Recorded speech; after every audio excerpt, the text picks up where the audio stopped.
नमस्ते Bharat, WH news digital में आपका स्वागत है। मैं हूं शीतल खौसे।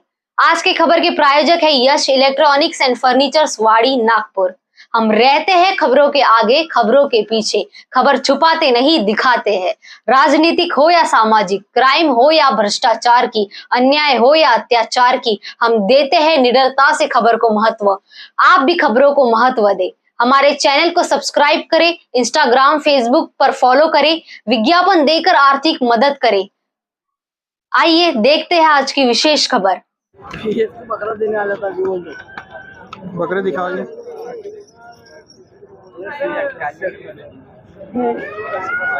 ये कान मसाज कैमरामैन इधर दिखाइए। हमारे वार्ड नंबर 3 के जो है corporator, ex corporator Mansoor Khan भी मौजूद है। आप सुनाइए कैसे आ गए मार्केट के अंदर? बस ईद उल जुहा है, ईद उल अजहा, और उसके लिए यहाँ पर हम लोग आए हैं बकरे की खरीदी के लिए। मैंने तो सुना बकरा तो आपने ले लिए एक 60,000 रुपए। बकरा ले लिए हैं, बकरा ले चुके हैं, लेकिन ऐसा है कि एक बकरा काफी नहीं होता। एक बकरा एक हिस्सा होता है। हाँ, एक हिस्सा होता है, और घर में अगर 6-7 अफराद हैं तो उसके लिए फिर 6-7 बकरे लेने पड़ते हैं। तो अभी कुछ खरीदी की है, आपने देखा है? नहीं, बस मैं अभी आया हूँ, देख रहा हूँ। कुछ मैंने लेके गया है और कुछ अभी परचेस करने के हैं। अच्छा, मेरा एक सवाल था कि गवर्नमेंट ऑफ एनिमल, ये डिपार्टमेंट का कहना है कि 80% लोग जो है हिंदू इसका पालन करता है और 8% से मुस्लिम इसका पालन करता है। तो मेरा सवाल यही है आपसे, अर्थव्यवस्था किसकी बढ़ेगी? हमारे हिंदुस्तान की गवर्नमेंट की बढ़ेगी? और ये तो विदेश से तो आता नहीं है, हमारे हिंदुस्तान के गाँव से इधर से ज़्यादा आता है। और इसका पालन शहर में 2% होता है और बाकी का 80% पालन जो है वो गाँव देहात में होता है। अब मैंने देखा है कि मैंने मंडियाँ भी घुमा, हैदराबाद भी घुमा, दूसरी जगह भी घुमा, कि ज़्यादातर हिंदू समाज के लोग लाके इन व्यापारियों को देते हैं। और ये लोग अगर जाके लाते भी है तो ये हिंदू समाज से लाते हैं, तो फायदा किसका? नहीं, देखिए, ऐसा है कि मजहब इस्लाम में जितने त्योहार मनाए जाते हैं वो सारे के सारे त्योहार जो है फायदेमंद है और पूरी मनुष्य जाति के लिए फायदेमंद है। आप ईद उल फित्र देख लीजिए, बकरीद देख लीजिए। बकरीद में कोई सिर्फ मंडियों में मुसलमान बकरे नहीं बेचता है, बल्कि जो नागपुर शहर और नागपुर शहर के अतराफ में जो गांव हैं, वहां से हमारे जो किसान भाई हैं और जो गोट फार्म वाले जो बकरे का पालन करते हैं, वो लोग यहाँ पर लाते हैं और उसका फायदा मुसलमानों से ज्यादा हमारे हिंदू भाइयों को होता है। मुसलमानों से ज्यादा इसका फायदा जो है वो हिंदू भाई। मैंने वही बताया कि 80% जो पशुपालन जो है वो हिंदू समाज करता है। बिल्कुल। तो अभी जो इस पे बैन लगा था 3 तारीख से 8 तारीख तक, नुकसान किसका होता था? नुकसान यहाँ पर जनता का है, सरकार का है, जो पालन करता है, जो पालन करता है उसका है। यहाँ विषय मुसलमानों का नहीं है सिर्फ कि बकरीद है तो सिर्फ मुसलमान यानी कुर्बानी करता है। मुसलमान कुर्बानी करता है, मुसलमान बकरी की कुर्बानी करता है, साथ साथ अपने पैसे की भी कुर्बानी करता है। और जो कुर्बानी करता है पैसे की, उसका फायदा जो है पूरे देश को होता है। अर्थव्यवस्था बढ़ती है, अर्थव्यवस्था जो है देश की वो बढ़ती है। हजारों करोड़ रुपए जो है इस कुर्बानी में। मैं एवरेज बता दूं आपको, इसका एवरेज ये बताता हूँ कि एक पॉपुलेशन, मुस्लिम पॉपुलेशन ये है कि 20 करोड़ माना जाए, है तो ज्यादा, 20 करोड़ माना जाए, और उसके अंदर 10% लोग जो है कुर्बानी देते हैं। ठीक है, 10% अगर कुर्बानी को देते तो 20,000 करोड़ रुपया उसका पैसा होता है। 10,000 का बकरा अगर जोड़ा जाए तो 20,000 करोड़ रुपये होता है। और उसमें मेरे हिसाब से, जैसा आपने बोला, ये गवर्नमेंट के इससे बताया कि 80% हिंदू और 8% मुस्लिम इसका पालन करते हैं। लेकिन देखा जाए तो 20,000 करोड़ अगर 50-50 भी जाना जाए तो हिंदू मुस्लिम अगर 50-50 भी पालन करता है तो 10,000 करोड़ रुपए का गवर्नमेंट को और गरीबों को फायदा होता है। सर, मैं तो ये कहूँगा कि कुछ भी नहीं है 10,000 करोड़। 50,000 करोड़ रुपए जो है ये समाज 50,000 करोड़ रुपए की कुर्बानी करता है इस वक्त। हाँ, अपन ने 10% जोड़ा है। हमने सिर्फ 10%, आपने कहा है कि हम 10% जोड़ रहे हैं। 30 करोड़ को 20 करोड़। और मैं फिर बोलूंगा कि इसका बेनिफिट जो है सिर्फ मुसलमानों को नहीं है, भारत देश में रहने वाले जितने मतलब इस व्यापार में लोग हैं या गांव खेड़े में हमारे किसान भाई जो हैं वो जो पालन करते हैं सारे ही लोगों को इसका फायदा पहुंचता है। और मैंने पहले ही कहा कि मजहब इस्लाम में ऐसा कोई त्योहार नहीं है जिसका फायदा इंसान को ना होता हो। तो हम तो ये कहेंगे कि हम बहुत किस्मत वाले हैं जो हमारे मजहब में इस तरीके के त्योहार आयोजन होते हैं और हम उसे मनाते हैं, जिसका फायदा हमारे हिंदू भाइयों को भी होता है और मुसलमानों को भी होता है। मेरे साथ में जो है उमरेड़ से आबिद भाई भी हमारे साथ में है और बहुत अच्छा घर में पालन करते हैं। इनसे अच्छी जानकारी कोई हमको दे नहीं सकता है।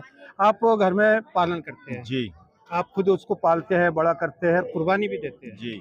तो ये मेरे को बताइए कि कुर्बानी जब देते हो आप, अपने उसको बच्चे जैसे पाला है और उसके बाद जब कुर्बानी करते हैं तो आपका दिल क्या बोलता होगा? दिल भर आता है हमारा। जी, तो वही तो असल कुर्बानी होती है कि हमारे नबी ने जो कुर्बानी दी थी, अपनी औलाद को लिटा के दिया था और उसके बाद दुम्बा आ गया था, वही यही परंपरा चली आ रही है। बिल्कुल। तो आपका भी दिल दुखता है और आंसू निकलते हैं बेशक। और बच्चे जैसा पालते हैं। अच्छा, मुझको ये बताइए कि कौन से जानवर को अपन ने कुर्बानी देना चाहिए?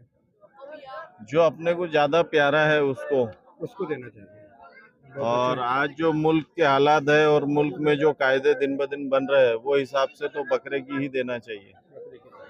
हाँ, इसी सिलसिले में एक सवाल मंसूर भाई से कर लूं कि आप सियासत से ताल्लुक रखते हैं। मैं ये बता दूं आपको कि जो गौ वंश पे अपने यहाँ महाराष्ट्र में पाबंदी है, तो इसके बारे में हमारे लोगों को जो है अच्छे से बता दीजिए कि गौ वंश को अगर इसका जो है कुर्बानी करते हैं तो इसके ऊपर में आपको क्या क्या धाराएं और क्या सजाएं मिलेंगी? देखिए, ऐसा है, सब में पहले तो हमारे देश का जो कानून है उस पर अमल होना चाहिए और अमल करना चाहिए, चाहे वो मुस्लिम समाज हो या और कोई हो। अगर हमारे देश का कानून ये कहता है कि गौवंश या गौ उसको ना ज़िबा किया जाए तो बिल्कुल नहीं करना चाहिए। और हम अपने समाज में हम अपने भाइयों को ये मैसेज देंगे कि पूरे भारत में अगर कहीं करते भी हैं तो उसको बंद कीजिए, क्योंकि हमारे देश का ये कानून है, उस पर हमको अमल करना है। और हमारा मजहब इस्लाम भी हमें यही सिखाता है और यही शिक्षा देता है कि पहले अपने मुल्क से मोहब्बत करो, अपनी धरती से मोहब्बत करो, उसके बाद जो है हमारे देश से मोहब्बत करना। ये हम मुसलमान जो हैं ये अपने ईमान का एक रुकन मानते हैं कि जो अपने देश से प्यार करता है वो उसका ईमान का एक रुकन है। और ये भी हमारे भाई है। हमारे इस्लाम में तो यहाँ तक क्या आता है कि हमारे पड़ोस में जो एक हिंदू रहता है और उसके बाद हमारा सगा भाई रहता है या चाचा रहता है, मामा रहता है, खालू रहता है, कोई भी रहता है, लेकिन दोनों भूखे हैं, तो हमारे बाजू में जो हिंदू है पहले उसको दिया जाए। बिल्कुल, बेशक, मजहब इस्लाम यही तो सिखाता है कि पहले आप अपने पड़ोसी की फिक्र कीजिए, उन्हें देखिए। अब जरूरी नहीं कि वो मुसलमान हो या हिंदू हो, अगर कोई भी आपके पड़ोस में रहता है, अगर वो भूखा सो रहा है तो पहले उसका फर्ज है, जो मतलब ताकतवर इंसान है उसका फर्ज है कि पहले उसके लिए वो खाने की व्यवस्था करे, उसके बाद में फिर अपने रिश्तेदारों की करे, क्योंकि पहला हक जो है वो पड़ोसी का है। यही हमारा मजहब हमें सिखाता है। तो आपके यहाँ फिर बकरे की कुर्बानी होंगी, 3-4 बकरे तो आएंगे आपके पास में, तो आप भी वो गोश्त अपने पड़ोस के हिंदुओं को देंगे? देखिए, गोश्त का जहाँ तक मसला है तो उसका एक तरीका है उसको बांटने का। बहुत सारे लोग हैं हमारे मुस्लिम समाज में, बहुत सारे लोग हैं जो अपने हिंदू भाई जो हैं उनको इनवाइट करते हैं, उनको बुलाते हैं, क्या ईद पे उनका खाना रखते हैं उनके लिए। तो ये एक सेवा है। हाँ, वही एक भाईचारा है। वही एक अच्छा तरीका हो जाता है कि ना देते हुए अपन घर में इनवाइट करके घर में इनवाइट करके उनकी जो भी खिदमत हो सकती है बेशक बिल्कुल करिए। अगर आपके पड़ोसी हैं, मुस्लिम नहीं है, हिंदू हैं, उनसे भी मोहब्बत कीजिए, प्यार कीजिए, वो भी मनुष्य है, इंसान है। और मजहब इस्लाम यही सिखाता है कि हम इंसान हैं। सब में पहला हमारा धर्म ये है कि ये हमें इस्लाम हिदायत देता है कि पहली शिक्षा जो है वो इंसानियत है। ये हमारे साथ में थे एक्स कॉर्पोरेटर वार्ड नंबर 3 के मंसूर खान साहब जी, जिन्होंने बहुत अच्छी बात किया है और लास्ट में इन्होंने बताया कि हिंदू मुस्लिम हम आपस में भाई भाई है और हमारा इस्लाम सिखाता है कि हमारे पड़ोस में अगर हिंदू है और उसके बाद हमारा सगा भाई है लेकिन भूखे दोनों है तो पहले हिंदू का हक बनता है। WH न्यूज़ और इंडिया फेक न्यूज़ के लिए ख्वाजा कबीर, हम ख्वाजा के साथ। खबर देखने के लिए आपका शुक्रिया। आज के लिए बस इतना ही, फिर मिलेंगे एक नए खबर के साथ। बने रहिए WH न्यूज के साथ। चैनल को लाइक सब्सक्राइब करें, फेसबुक इंस्टाग्राम पर फॉलो करें, विज्ञापन देकर आर्थिक सहयोग करें। धन्यवाद।